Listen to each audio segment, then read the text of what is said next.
Hey guys, this is Arsenal Giants PS3, and welcome to episode 3 of our Ajax Super League, Fantasy League, or whatever you want to call it, Road to the Top. And at first and foremost, we are playing Boca Juniors at home.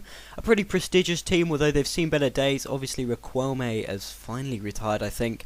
And I'm not going to lie to you guys, I don't know any of the players in that starting lineup. So I was, at first when I saw this fixture, I thought it would be harder than it actually looks like when I looked at that team, but it should still be pretty tough. I mean, they're a decent team, and it should be a decent game, but we are playing at home, and we really do take the initiative. Van der Veel, they're playing quite up. Suleimani playing a nice ball in there to Leonardo or Leonardo, however the hell he's there, and he finds Borita. I think that's how you pronounce it. Some guy did write me a comment in the sections below, and that's how he said it. It was a good finish there, really. Lovely work from Leandro. He just cuts inside really, and he goes for the chip, which is a little bit over the top, but it works out in the end because it's good positioning really there from our left winger, and that's what three strikers really gives you the ability to do, just to kind of open up. And we really do take the initiative here. Again, ball right is involved well. Suleimani plays a nice ball into Leandro, and Leandro here just going down the right hand side, cutting inside there. That was lovely just before half time, and this finish is sublime. There you go, left foot curls it in, and it was just dodgy defending. They left so many gaps in their defence, and with a player like Leandro, you're just always going to take, you're going to take the initiative, and you're going to score goals like that. And I think Ajax would be disappointed really with that. I mean, the defending was shocking, and the goalkeeper really can do better here. It's terrible, but we just took our chances. I mean, again, we on the second half, lovely work here again from Leandro. Sereno, our South African player, takes a pass one here, lovely bit of skill here, and just finishes it. We had 4 chances and we'd scored 3 of them already. We were just very good, and I love how he does the celebration right in the line there. We just seized the initiative really. I mean, they weren't the best team, I'm not going to lie. They left a lot of holes in their defence, and they didn't hold on to possession too well.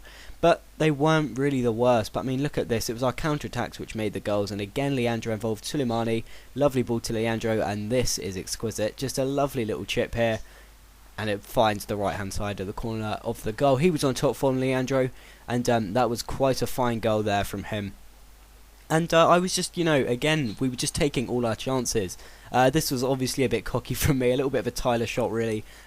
We shouldn't have been trying that on, despite being 3-0 up. But, they finally did get a goal. To be honest, going forward, they were terrible. But that was a pretty decent shot there, unlucky to hit the post, and VT or whatever, in the right place at the right time, like our first goal. So I was very happy with this. A solid 4-1 win over against a team, one of the strongest teams in our league, although not necessarily a great team, and it was a pretty decent win there. I was definitely happy with a 4-1 win over them. I was expecting a much tougher game, but we played well, and Leandro played out of his skin really, and it was just an overall lovely win. Guys, you did talk to me about it last time.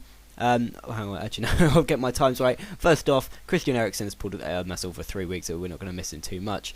But yeah, I did tell you guys last time, in reference to the next clip, that I wasn't going to be playing these cup games. I just don't see much point at this stage, and we're playing Fiorentina here, and obviously Jovetic, Borja Valero actually, he's joined from Villarreal. Viviano, the ex-Inter goalkeeper, got a pretty decent team. Aquilani, and we actually going against my simming kind of style, we actually win 3-3 and 5-4 in penalties, trying to work out that score there.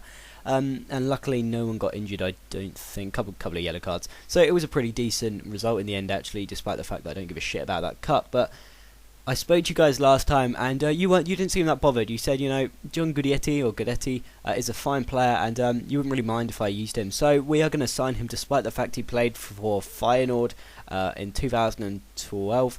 So we have signed him on, and hopefully he will be necking the goals. And we actually start him here. We're off to Korea to play the Suwon Blue Wings, I think they're called. And I'm not going to lie, I don't know any of those players in there. Although that guy at the back's got an awesome name, Kwak Kwang Sun. But yeah, we're going to be playing them away from home, and they've got a pretty nice stadium in South Korea. It must be one of those stadiums left over from the 2002 World Cup or something. But Guidetti is making his first game here. first appearance, and hopefully he can do a pretty good job. I mean, he's one of those strikers, quite tall, quite strong, and generally quite good, and he really does start us off here. Leandro, some good work, and here he is, flicks it onto Suleimani, and that's quite a fine finish from Suleimani, a very, very good right winger. I've found he's I think he's Serbian maybe, but he is a very, very good finisher of the ball, and that's kind of exactly what we use him in the side. But it was a lovely work here from Guidetti, just a lovely little flick on. I think he might be aiming for Eno, but it was a lovely goal.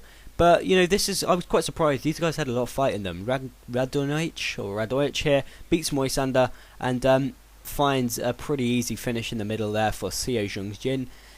I was frustrating defending really. I mean, I should have been better and stronger in my tackles, but we really just weren't. But we did get back on the goals, and it was this man again, Suleimani, bounces out here to our Danish player Sean, or Schoen, however you pronounce that. I don't know what sound you make for that O, but it was right place, right time really, and that's what three strikers really gives you the initiative to do. And it's Guidetti here again with a lovely through ball. He really did pull the strings, playing as a second striker in this game, just behind Leandro, and we do actually get another goal, and it's Guidetti involved again.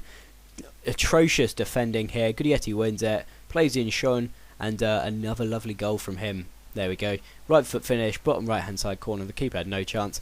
And that rounded off a surprisingly solid 3-1 win actually. After going 1-1, I thought it could be much harder.